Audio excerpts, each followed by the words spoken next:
I have two wonderful parents here, parent and teacher here. So it's most fantastic. I'm really excited to have them. You guys want to say hello? Hello. Hello. Hello. Okay, and they are off camera because they are real moms and they look real like real moms. So they're gonna be off camera. You guys are only gonna see me, and then you just have to be happy with that. All right. So today's subject on Q&A the Lafaya Way is our top subject is going to be what to do in embarrassing moments. I know as parents that we have all had them. I have a very special one. I won't tell which kid it was, but I had one child who actually, when he was about, I want to say he was about 2 or 3, he went outside and I caught him. Actually, he started to actually pee on another little kid. And I was like, oh okay. You know, Pee on what, another kid? what are you supposed to do? And I said, baby, what are you doing? Why are you peeing on that boy? And my baby said, because he is dirty. And I was like, oh, and so, and so I mean, we all have them. And I think I've always been a little bit different about like embarrassing moments. I think it's because I'm so, I've always been a person that I tend to have my own embarrassing moments. So when my kids do things, it doesn't really make me feel all that bad. But I wanted to bring it up in the context of where parents are really feeling embarrassed and even getting angry with their kids, or sometimes they'll just you snatch them up and be all upset about a 3-year-old doing what 3-year-olds do, or they'll get really upset with their 5-year-old or 10-year-old who are actually behaving kind of age appropriately, and even if they are a little bit off with the appropriateness, they're still, it's not so far off that you have to be really, really upset and treat them like, they're just the embarrassing thing of the family and make this big, huge deal out of it and do all of that. So I'm gonna have I'm gonna have the moms share a little bit about some of their embarrassing moments and whether or not they have questions about, okay, what should I have done in this situation? Or I saw someone else have this embarrassing moment. This is what they did, and what do you think would be a better way to go about it? So who like one of you guys like to start with an embarrassing moment to share for yourself or a different parent? I will. Okay. My first one, I'm gonna do a personal one, and then since I'm a teacher, can I do one for a teacher perspective? Yes, please. Okay. So a personal one is my child tends to cry playing a sport because he lost. But at the age being 10 and about to be 11, I feel like that's inappropriate. Like, you should know we win and we lose. So as a parent, I feel like it's embarrassing that my son cries over losing a game. Okay. And usually, what is your typical response to his crying? My response is to be a big boy. We win, we lose some, but you did your best. Your team did your best. That's good. Or if it's a bad game where they didn't play, you got to play better next time. Work harder, practice more. That's why practice makes perfect. I mean, we're not perfect, but practice makes us better. Mm-hmm. I try to use those concepts, but when you lose, is it in their little hearts, it doesn't matter what you say. They're just gonna cry. Yes. So do you ever get that internal thing that kind of goes on for parents when it's just like, oh my goodness, can you just stop? Like, almost kind of burns a little bit, like it feels like the spotlight is on you and him. Yes. Okay, I'm because that like, is okay, the aren't you worst. 10? Like, what are you crying for? Like, you're gonna win a game, you're gonna lose a game. So Mm-hmm. Mm-hmm. to the point So where like so I don't have patience for the crying. yes. Okay. So that's actually an excellent question because I know that there are many, many parents out there who kind of deal with that kind of stuff. And so first I want to say that I introduced last week when we met the 4 steps of the Lafaya Way. And I'm going to tend towards reintroducing it a few times in the first few times that we meet until people kind of get used to the concepts that I'm trying to use in order to have what to do. Okay, so when we're dealing in the Lafaya Way, what we're trying to do is create a situation where we're not reactive as parents to the child's reactivity. Because what that tends to do is we don't inadvertently, we don't mean to, but it tends to kind of help cause them to struggle with their self-esteem because we're so embarrassed by what it is they're doing. They can kind of attach and feel that. So first step in the Lafaya Way is to, as a parent, find your calm in that very difficult moment. Okay. And finding your calm, it requires quite a few things, but as long as you have the concept in your mind, okay, my first step is if I'm gonna address this kid that's crying and that tends to be kind of embarrassing, then I have to make sure that I'm doing my own woosah breath, before I get to them. And so, but I'll get into some little techniques with that, but I want to talk about the other three pieces of 3 steps because they all kind of work together. Okay. And the second step is to understand the real truth. And oftentimes we are not reacting as if we truly, truly understand our child's truth and our own truth. Okay. So for us personally as parents, we may feel embarrassed because we have this idea that our kids are supposed to respond in a certain way. And usually that's based on how we would respond or how we would expect for somebody else to respond, given our temperament, given how we were raised, given a whole other set of circumstances that don't really have anything to do with the child. We have certain ideas in our head. And then for the child, if we're understanding the real truth, then we're just dealing in, okay, this kid is just a little bit more sensitive than the other kids. And that'll kind of help us dial down some of our embarrassment. What happens is we'll have, other parents looking at us, or we'll feel like they're looking at us and, kids kind of looking at your kid and stuff. And so we start feeling all this stuff. But if we're dealing in the real truth that my baby is a little bit more sensitive than the next kid sometimes, and that's okay. And it's okay because they're going to be very passionate, which means they're going to be full of love too. So we're going to get more of that love feeling that we get from them. So we got to take the good with the bad. We have your more passionate kid. That kind of helps you dial it down a little bit too, so that you're not feeling as upset. Now, the third step in the Lafaya Way is to react according to your truest intentions. Usually as parents, our truest intentions are to make sure our kids are happy, well-adjusted, have good self-esteem, and feel loved and cared for and valued and accepted for who they are. What ends up happening in embarrassing moments is we kind of lose sight of what our truest intentions are for our kids because we're having all these feelings. But then it's like, oh, I have to shut this down, or at least have to show these people that I'm not okay with this, and we start searching for a way to deal with our child when we're not in the right space to do it. And we're not focused on what we truly want. Like if everybody else was gone, what would we want for our baby? Forget what they think. Okay. And then the fourth step is to make sure, and this one is very important because it gives you that longevity with keeping a thing going that you want to get going. So we want to have him, be a little bit better about his sportsmanship, cry a little less. So you want to start making sure that when he's doing a little better in steps, because he's sensitive, it's going to happen in steps. It's not going to be perfect.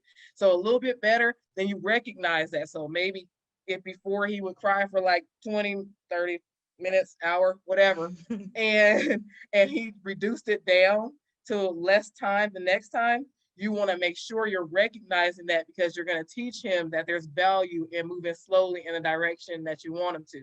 So it's recognize, reinforce it highly, make sure you mention it, you give him lots of kudos and all that kind of stuff. And then you keep repeating the 4 steps, keep rolling through. And so I use that in the context of any interaction with a child, especially when they're having a sensitive moment. So when we're dealing with your son and his sensitivity in sports, the way that you follow along the 4 steps is to first, again, find your woosah moment. And that takes a variety of things. Like as a parent, I did lots of writing on this part. As a parent, you have to make sure you're good before you even put yourself in the situation. So if you know he's going to play a game, you need to make sure you took really good care of yourself that day and the night before. I overemphasize self-care because if you are any of those 4 things that we talk about in HALT, they do it in 12-step programs: hungry, angry, lonely, or tired. And we know we all get well, no, okay, that's just me. I get hangry. So when I'm hungry, I don't do as well. So hungry, angry, if you already had a bad day at work, or maybe somebody got on your nerves somewhere or something, hungry, angry, lonely, if you've been kind of bored, or even if, relationship stuff is not going that well for you, other areas, or tired, you didn't get enough rest, or you overworked, you're going to find yourself probably being a lot more reactive with your kid. It may not even have as much to do with them and what they doing as it does with where you already are. So one of the biggest pieces of finding your calm is to make sure that you're in a good space. Okay. So does any of that sound helpful or like familiar Yes, it does. And I territory? was trying to write down the four. You said hungry, Angry, angry, lonely, tired, lonely, and tired. or tired. Halt. Like Okay. stop. Halt. Right. And you do that check-in actually to find your calm. You do that check-in for yourself. But then if you're also looking to second step it and recognizing the real truth, you do that for him as well. Maybe he doesn't do as well. If he didn't sleep well the night before, then it's very important because maybe he's more sensitive, more reactive when, say, he's more tired or he didn't have a snack for the day or a nap for the day or whatever. Some 10-year-olds do need naps, or whatever. Or they will have to wake up too early in the morning. You have to pay attention to that. Like, is he more reactive when he's going to that morning game than he is when it's in the middle of the afternoon and his mood's a little better, So hungry, angry, lonely, or tired for both of you guys. And then for you yourself, when we're moving into that, and I'm not trying to give all the gamut of it, if you guys want to like really get to like the meat of this and super detailed, then make sure that you get my books. I have 3 books out there that are for parents. They give lots of explanation, lots of tangible examples and techniques to use so that you can get through these moments with your kids. If you search the Lafaya Way on Barnes & Noble or Amazon.com, you can easily find my books. And so, I'm really, I'm excited to share the information, but I can't give it all to you, in these little meetings right here. So you got to get it for yourself. But when you're reacting according to your truest intentions, just remember, you want your baby to feel accepted, even for being his sensitive self. Now, the balance is you don't want him crying all the time, but you want him to feel accepted. It's like, oh, you know what? I know, baby, I know you get kind of sensitive. Was there something going on with you? You want to start teaching him that it's not just him. When babies, when they cry, especially when they start getting older, trust and believe, he does not want to be out there embarrassing himself crying either. It just makes it worse that his little heart hurts so bad that he cries. I understand, I'm sensitive. And so, it makes him feel, so then when he's feeling that, kind of feeling all bad, then it makes it even worse because then it's almost like, why am I like this? What's wrong with me? Then everybody else is what's wrong with you. And we don't want him going in that direction. That increases the amount of crying that he does when we do it that way. Or we cause our little babies to kind of shut down and think that they're never supposed to express feeling, and then they turn into mean people. We don't want either one of those. so and I also had to tell him it's okay not to be perfect. It's okay not to be the best at your sport. It's okay to have a bad game. Because I feel like he doesn't always feel like it's okay. Like when he has a bad game, it's not a good day. No, it is a good day. You tried, you did your best. Everybody has their good days and bad days, but you're gonna get up and try again tomorrow. Like, it's not the end. I just hate the fact that he thinks it's the end of the world because he doesn't play a good game. Okay, well, try it this way a little bit, because see, this is just little, like, seriously, those little shifts and adjustments can make all the difference. You can take and make that desire to like win, to that little perfectionism in them. You can take that and grab a hold of the valuable part of it, and then teach him that how to work, because you're giving him the right stuff. It's just a slight adjustment with him. With him, you want to say things like, baby, it is so, I feel like it's so awesome, how driven you are, how much you want that win. Okay. But and then it gets into how much you want that win. So then it's valuable, right? But baby, you have to make sure that you're not hurting yourself. Like, the last thing that either of us want is for you to feel sad about it. What can we do to keep you from, get you into a space where you can be okay with it? And then you give them 2 or 3, 2 or 3 things to say, 2 or 3 mantra things. You're already doing that. You could tell them it's okay. None of us are perfect, but it's the way, it's like that slight adjustment in how you're doing it where you're kind of sandwiching it into how positive it is that he cares. Does that make sense? Okay. Yes. Okay. Okay. So you want to boost them up and teach them at the same time. So then that way it doesn't feel like it's like, it's almost, you're right there. I always tell the parents, you're not missing it by a mile. It is just the slightest little adjustment, and all of a sudden he'll be able to respond. And then you can tell him, hey, next time you have a game, if you're able to make it through, if you don't get the win, then we're gonna make sure that we take you to go do something fun, something that he likes. Take you to do something fun. If you make it all the way through, if you don't make it all the way through and you do a little bit better, then we're gonna do this, and to give them some of those like reinforcements to be able to grab a hold of, because that might help them too. Okay. Okay. So, but he sounds fantastic. I'll tell you, because I've always been like that. Like, I can't stand losing. So every kid that doesn't like losing, I'm like, baby, I get it. Right. and it's funny because when you can come to them and you're like, baby, I get it. Seriously, even that alone really kind of helps them. It eases their little hearts just a little bit, because sometimes they get to a space where they feel really misunderstood, because of that sensitivity, and everybody else is like, stop it, instead of, I get it, but I hate it too. Yes. Then they're like, you get it? I'm like, yeah, it sucks. But you're gonna have to learn. It's really great that you want to get it all right all the time, but you're gonna have to learn how to not make yourself feel bad though, because you want it so bad, So then we get to those kind of conversations. So just a little slight adjustment for you, but it sounds like you're a great mom, so that's exciting. Thank you. Yeah. Okay. So I actually today I was because last week I was told by a couple of the moms, maybe we go a little long for moms because we're right around dinner time and stuff like that. So I think for today we just had the time for just that one question. I really do apologize for all the technical difficulties because we kind of got started about 10 minutes late, but I also want to be respectful of our mom time.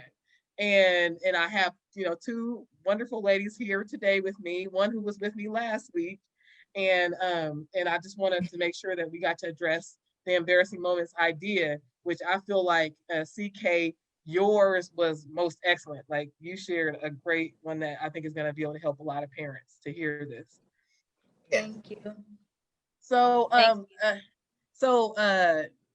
other Miss Mom, did you have any questions or anything you wanted to add to what I shared today? No, it was just actually just funny because the way she was explaining her son was the same way my oldest one was. And so it would have been nice to hear this back 28 years ago. Oh, it would have been nice, yeah. So, and my oldest son's like that as well. He could not stand losing. He was so cute when he lost. Right. I was like, "Oh, baby, I know you got it honestly." Oh yeah, they did. No doubt. Okay, so thank you guys so much for joining me today. I hope that the information that we were able to share was helpful to everybody out there who's listening, or everybody out there who will get a chance to hear this. I'm really, really excited to be sharing this information with parents. It really is just a small steps, small little change adjustments thing that we're going to be doing here. And the things that I'm going to be teaching, it's going to be like, oh, that makes so much sense. Like, oh, I don't know why I didn't think of it that way. It's really not going to be anything that's going to be extremely difficult in comprehension, but it will be difficult in practice because we have to take a look now at how our behaviors maybe contribute to some of the things that we don't want inadvertently, because we're not doing these things on purpose. We definitely don't mean to, create a situation where we're getting more of what we don't want. So that's what I'm about, is teaching people how to get less of what they don't want and more of what they do want. So thank you for joining us. We'll see you next week. Remember, we meet Q&A the Lafaya Way every Friday at 6 p.m. until we don't. I don't have an end date on this. And so until next time, join us next time. Register. Come on. Until next time, though, stay you and stay true. Thank you. Thank you.